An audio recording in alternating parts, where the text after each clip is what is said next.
Good morning dear students, आप सभी को नमस्कार।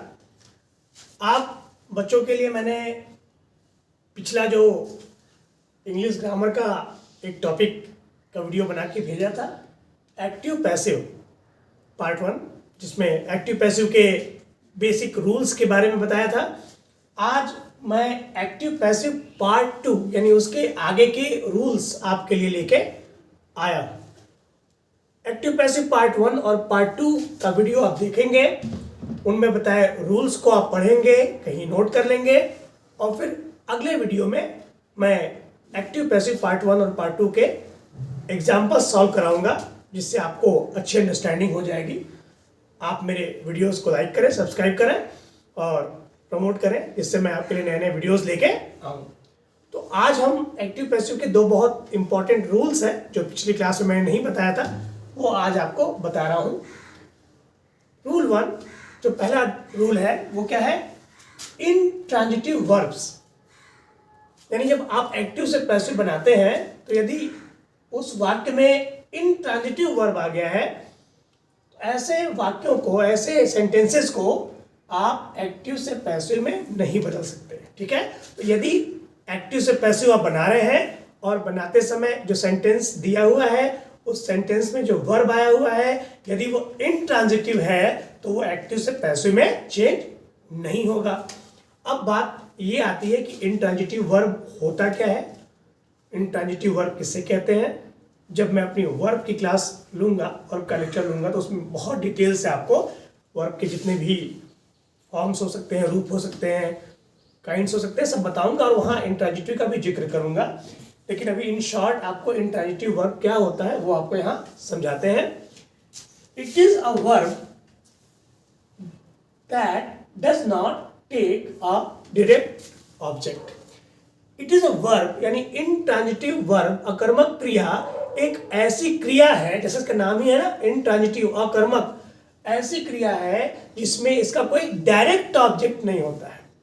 मतलब जो काम हम कर रहे हैं ना उसका कोई डायरेक्ट ऑब्जेक्ट नहीं है, उसका कोई डायरेक्ट रेसिपेंट नहीं है। ठीक है, and the action does not have a recipient.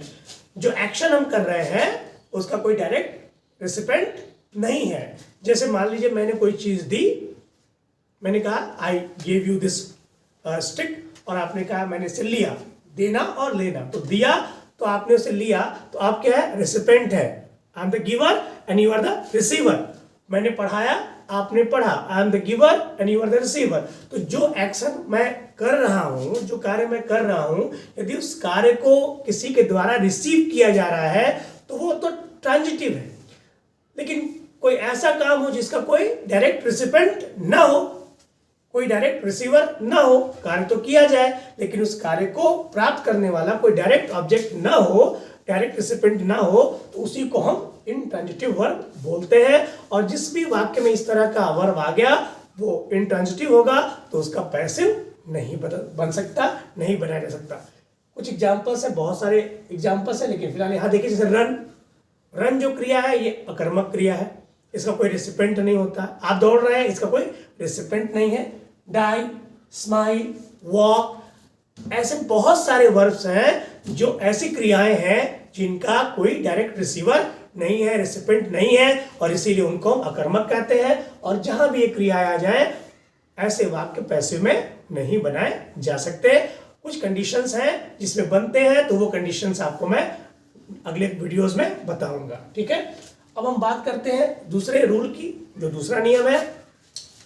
Active से पैसिव बनाते समय कई बार क्या होता है कि जो सेंटेंस दिया हुआ है, जो वाक्य दिया हुआ है, उसमें दो ऑब्जेक्ट्स होते हैं। ठीक है, तो जब आप एक्टिव से पैसिव बनाते हैं तो उस समय कई बार ऐसे वाक्य आ जाते हैं जिसमें दो ऑब्जेक्ट्स हो, और यदि दो ऑब्जेक्ट्स हो तो उनमें ध्यान दीजिएगा, यदि वाक्य बना रहे हैं और दो ऑब्जेक्ट हो तो उनमें एक ऑब्जेक्ट क्या होता है? डायरेक्ट ऑब्जेक्ट होता है।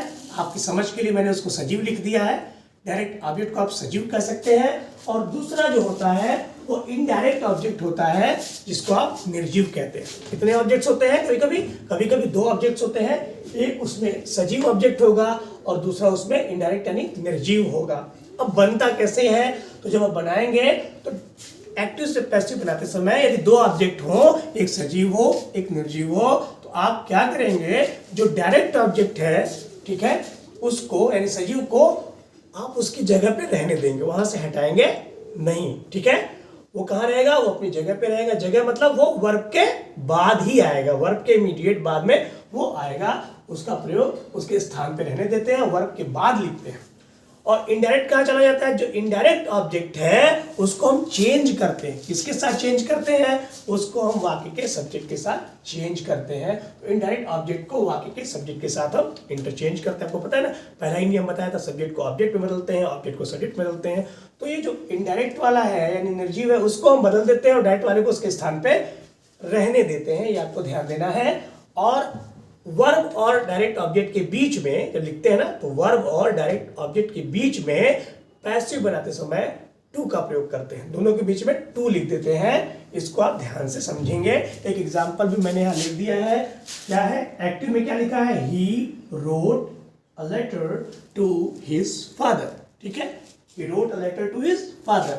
इस वाक्य में ही सब्जेक्ट है, रोट वर्ब है, लेटर ऑब्जेक्ट है और टू हिज फादर एक दूसरा ऑब्जेक्ट है। अब मैंने कहा ना दो ऑब्जेक्ट आ गया, तो आप देखेंगे सजीव कौन है और निर्जीव कौन है, डायरेक्ट कौन है और इनडायरेक्ट कौन है।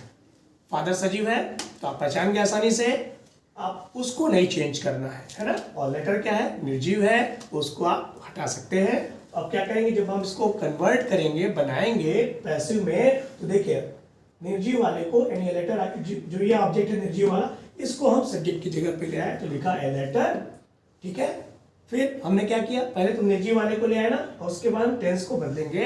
रोट लिखा हुआ है यानी कि वर्ब की सेकेंड फॉर्म है, यानी कि पास्ट इंडेफिनिट है। और एक्टिव से पैसिव बनाते समय यदि पास्ट इंडेफिनिट में हो तो हम क्या करते हैं, आपको बताया था ना पहले वाली वीडियो में, कि हम वहां वाज या वर लगाते हैं। तो यहाँ लेटर के साथ वॉज लग गया क्योंकि लेटर सिंगुलर है, तो लेटर वॉज। एक्टिव से पैसिव बनाते समय हमेशा वर्ब की थर्ड फॉर्म का प्रयोग करते हैं। तो यहाँ पे मैंने write wrote written third form लिख दिया है।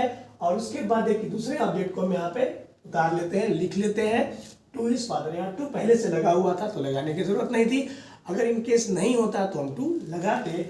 और लास्ट में हम क्या करते हैं, नए ऑब्जेक्ट के पहले बाई लगाते हैं, और ही को जब हम ऑब्जेक्ट बनाएंगे तो वो हिम हो जाएगा। ये आप ध्यान दीजिएगा, और तभी आपको मजा आएगा जब आप इसके पहले का वीडियो भी देखेंगे।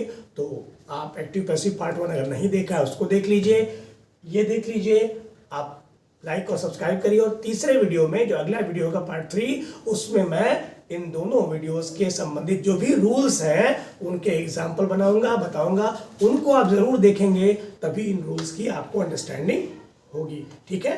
तो मन लगा के पढ़िए, एग्जाम की तैयारी करिए। धन्यवाद।